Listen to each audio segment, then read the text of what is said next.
ഈശോ മിശിഹായ്ക്കും സ്തുതിയായിരിക്കട്ടെ. നോമ്പൊക്കെ എടുത്ത് നമ്മൾ ഈശോയുടെ പീഡാനുഭവ രഹസ്യങ്ങൾക്ക് വേണ്ടി ഒരുങ്ങണം. നോമ്പ് കാലത്തെ 6ാമത്തെ ഞായറാഴ്ചയിലേക്ക് നമ്മളിന്ന് പ്രവേശിക്കുമ്പോൾ ഇന്നത് നമ്മൾ ധ്യാനിക്കണത് ഈശോയാകുന്ന നല്ല ഇടയനെ കുറിച്ചാണ്. ഇടയവൃത്തി എന്ന് പറയുന്നത് യഹൂദ ജനതയ്ക്ക് ഏറെ സുപരിചിതമാണ്. ഈശോ ദൈവം ആദ്യം സ്വീകരിച്ച ബലി എന്ന് പറയുന്നത് ഹാബേലിന്റെ ബലിയാണ്. ഹാബേല് ഒരു ഇടയനായിരുന്നു. യാക്കോബ് ഒരു ഇടയനായിരുന്നു. മോശ ഒരു ഇടയനായിരുന്നു.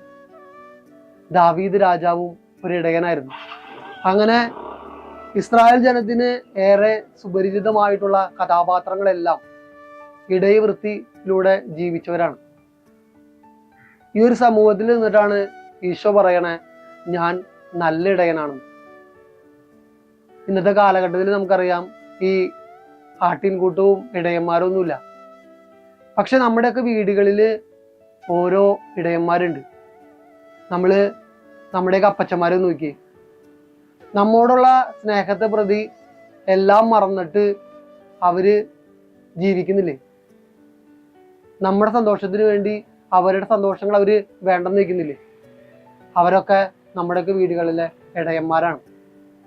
നമ്മുടെ അമ്മമാരെ നോക്കി ചിലപ്പോൾ ഏറ്റവും ഇഷ്ടമുള്ള ഒരു മിഠായി മുന്നിലിരിക്കുമ്പോൾ മക്കൾക്ക് അത് ഇഷ്ടമാണെന്ന് പറയുമ്പോൾ വേണ്ടെന്ന് വെച്ചിട്ട് എനിക്കത് ഇഷ്ടമല്ല വേണ്ടെന്നൊക്കെ പറഞ്ഞിട്ട് മക്കൾക്ക് കൊടുക്കുന്ന നമ്മുടെയൊക്കെ സ്വന്തം അമ്മമാരില്ലേ?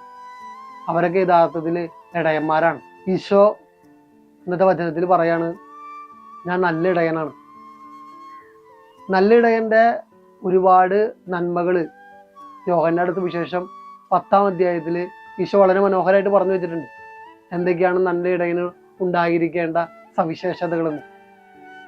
ഇന്ന് നമ്മൾ ധ്യാനിക്കണ ഈ വചനഭാഗത്തില് ഈശോ നല്ല ഇടയന്റെ 2 സവിശേഷതകൾ പറഞ്ഞിരിക്കുന്നുണ്ട്. ഒന്നാമത്തെ സവിശേഷത എന്ന് പറയുന്നത് അവൻ ആട്ടിൻകൂട്ടത്തെ അറിയുന്നു എന്നുള്ളതാണ്. പിതാവിനെ യേശു അറിയുന്നത് പോലെ തന്നെ യേശുവിന് ആട്ടിൻകൂട്ടത്തെയും അറിയാമെന്നുള്ളതാണ് ഒന്നാമത്തെ സവിശേഷത. രണ്ടാമത്തെ സവിശേഷത എന്ന് പറയുന്നത് ആട്ടിൻകൂട്ടത്തിന് വേണ്ടി ജീവൻ കൊടുക്കുന്നു എന്നുള്ളതാണ്.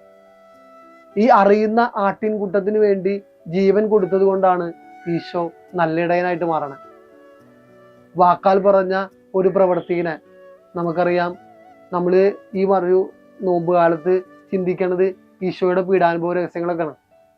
എന്തിനു വേണ്ടിയാണ് ഈശോ കുരിശിൽ കയറിയതെന്ന് ഓർത്തു കഴിഞ്ഞാൽ അതിനൊറ്റ ഉത്തരവുള്ളൂ, നമ്മുടെ പാപങ്ങൾക്ക് വേണ്ടിയാണ്. തൻ്റെ ജനക്കൂട്ടത്തെ, തൻ്റെ അജഗണത്തെ ക്രിസ്തു വ്യക്തമായിട്ട് മനസ്സിലാക്കി.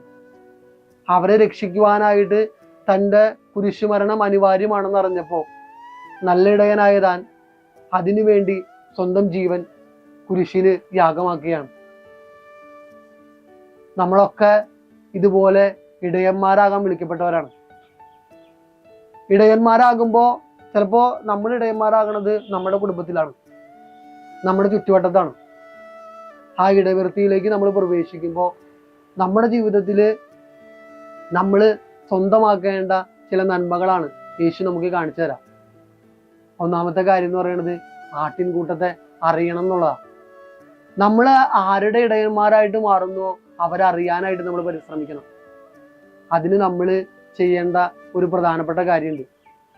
നമ്മുടെ ഫോണുകളൊക്കെ ഒന്ന് മാറ്റി വെച്ചിട്ട് മനുഷ്യന്മാരോടൊന്ന് സംസാരിച്ചു തുടങ്ങിയാൽ. ഈ ഫോണിൽ സംസാരിക്കുക എന്ന് പറയുന്നത് പലപ്പോഴും പോയി മുഖങ്ങളാണ്. അത് യാഥാർത്ഥ്യമാവില്ല.